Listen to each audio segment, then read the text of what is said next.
we have so many dysfunctional homes in our society today where children basically become the castaways of the home. Both parents work, both parents are involved in trying to hold things together between husband and wife, and the children seem to be sort of leftovers. They're thrown out. If we want them, we've got them. If we don't, we don't. And I think today that young people are feeling the impact of the dysfunctional home. And it's really difficult just to put your finger on it, because I know that children, we say, don't like discipline, but I found as a minister that I think they want a regimen of discipline in their home. And I know that's what I needed. I lived on the streets of Indianapolis, and my mother left me when I was 2. And my dad remarried, and the woman he remarried, she didn't want anything to do with me.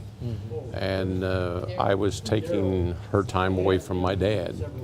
And so consequently, I just spent my time on the streets, pitched from here to there, sat on the back doorstep of a restaurant and ate something. And consequently, I ended up getting in a difficult situation with the shop teacher.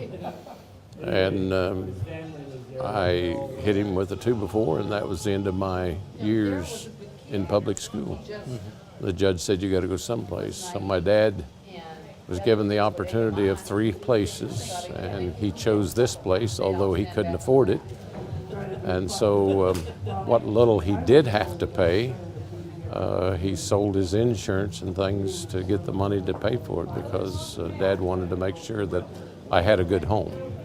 And basically that stopped all of the hate and the bitterness in my life, because I came here and love was unconditional, and love was the foundation. Love was fed to us every day, and even in knowing that I was going to have 3 meals a day, I was going to have the support of someone there when I just fell apart. And that's the way Star is yet today. Okay. So one word to describe Star, what would that be? I don't know that one word can do it, but of course, to me, love is the center of it all. But compassionate, unforgiving, their forgiveness, there was no end to it. And I learned that life wasn't a runaway. Life was something that had to be put together, and Star put it together. And that's what our kids today need in the world that we live, is people that can take these pieces to the puzzle and put them together. And once you got it, everybody will look at it, and it's just like me when I come back and I look at Star. I never come back, but what tears come to my eyes, because I'm so touched by what Uncle Floyd did for us. And of course, I was fortunate that he was living when I was here, and we'd sit by the fireplace and he'd read to us, and we learned how to plant trees, and we mowed yards endlessly. I always tell people, I say, the school I went to, it looks like an Ivy League school. And I said, you can leave if you want. There's no gates. And when you do that, there's consequences to it.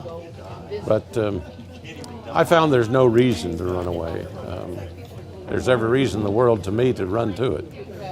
And I have been in a ministry. It has helped me, because I've had 2 or 3 situations where I've actually talked families into putting their children in Star Commonwealth. And yet to this day, they are so proud. Last year, I was chosen as one of the outstanding alumni, Distinguished Alumni Award. And one of the families actually came to hear me speak. And I know they came to my home and they said, Stan, gosh, we just had to come. I didn't know they were coming. It was a surprise to me, but they said, for what Star did for our Johnny, said, it's just tremendous and what it can do for anybody.